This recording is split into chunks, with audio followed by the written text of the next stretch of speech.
دیکھیے اسلام میں جو 4 عبادات فرض کی گئی ہیں، جو 4 ارکان ہیں، ایک رکن تو ہے جس کا تعلق ہے عقیدے سے، کلمہ شہادت، اور 4 ارکان وہ ہیں جن کا تعلق عبادات سے، نماز، روزہ، حج اور زکوٰۃ۔ ان میں ایک عجیب قسم کی تقسیم ہے، مثلاً 1 2 جمع 2 کی تقسیم بنتی ہے۔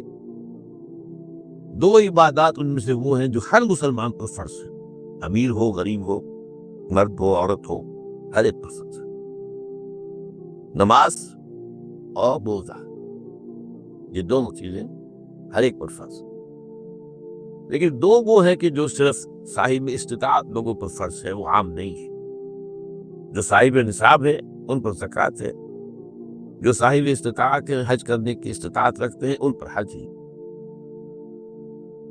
اس میں جب 2 جمع 2 کی ایک تقسیم اور آتی ہے، ایک اور اعتبار سے قرآن میں زیادہ ایمفیسس 2 عبادات پر ہے، نماز اور زکوٰۃ۔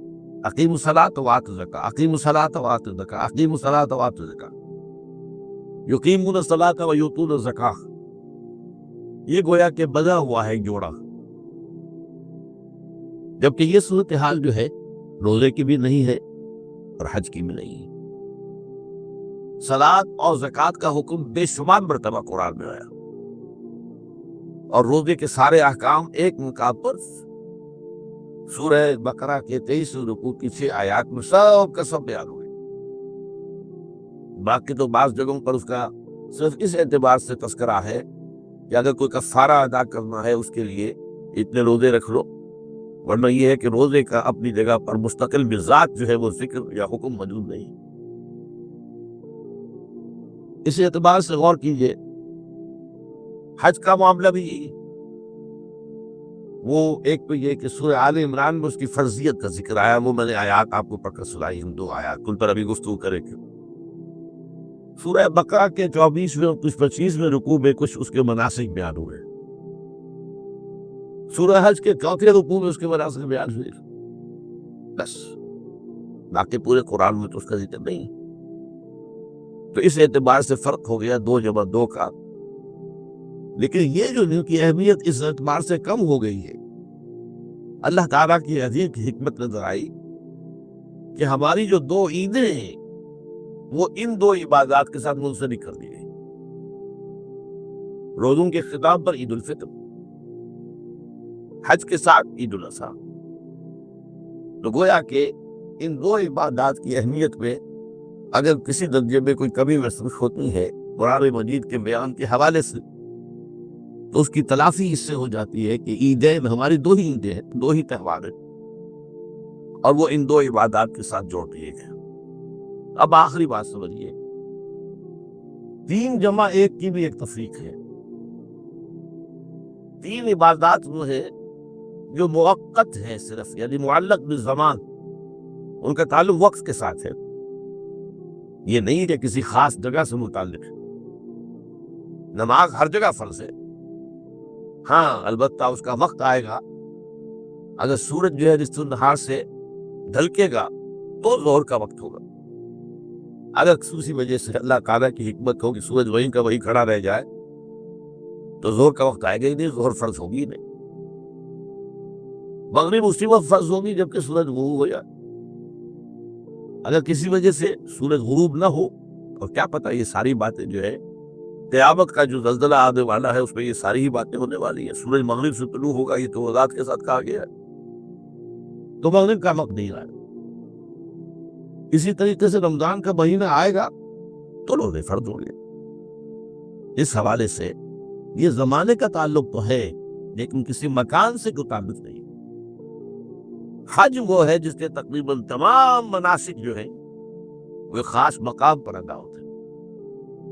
آپ سفر کر کے جائیے، مکہ مکرمہ جائیے، اللہ کے گھر کا طواف کیجیے، پھر وہاں سے جو بھی روانگی ہوتی ہے یوم الترویہ 8 ذی الحجہ کو نکلیے اور جا کر منا میں قیام کیجیے 1 رات، پھر 9 کی صبح کو نکلیے عرفات جائیے، عرفات میں شام تک قیام رہے گا، لیکن مغرب کی نماز کے وقت کے بعد وہاں سے نکلیں گے، مغرب وہاں پڑھیں گے نہیں، وہ جا کر مزدلفہ میں پڑھی جائے گی عشاء کے ساتھ ملا کر، چاہے کتنی دیر ہو جائے۔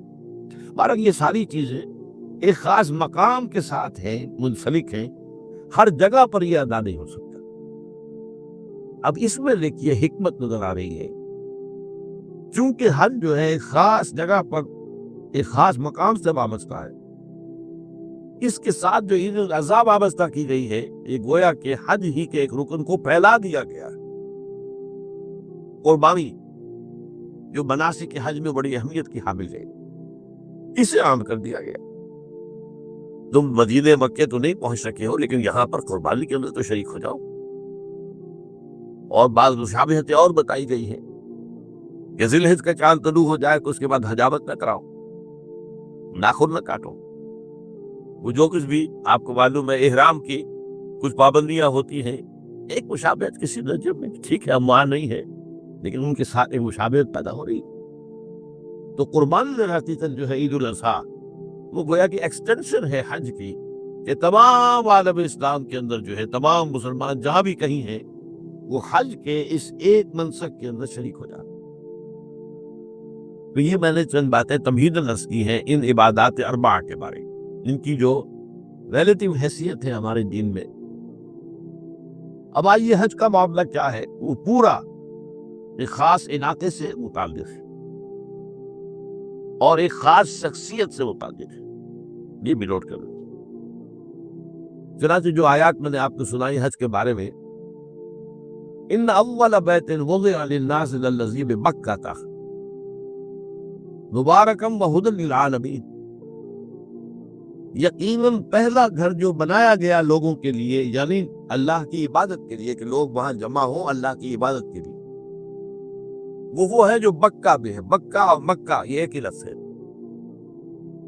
تورات میں بکہ کا لفظ آیا ہے، قرآن مجید میں مکہ۔ یہ تھوڑا فرق جو ہے یہ تلفظ کا ہو جایا کرتا ہے مختلف زبانوں کے اندر، جیسا کہ آپ کو معلوم ہوگا کہ آج کل جو عرب کے لوگ ہیں وہ قاف کو گاف پڑھتے ہیں، گل، گم، قوم کی بجائے گم، قل کی بجائے گل، اقول لک اقول لک، وہ گاف۔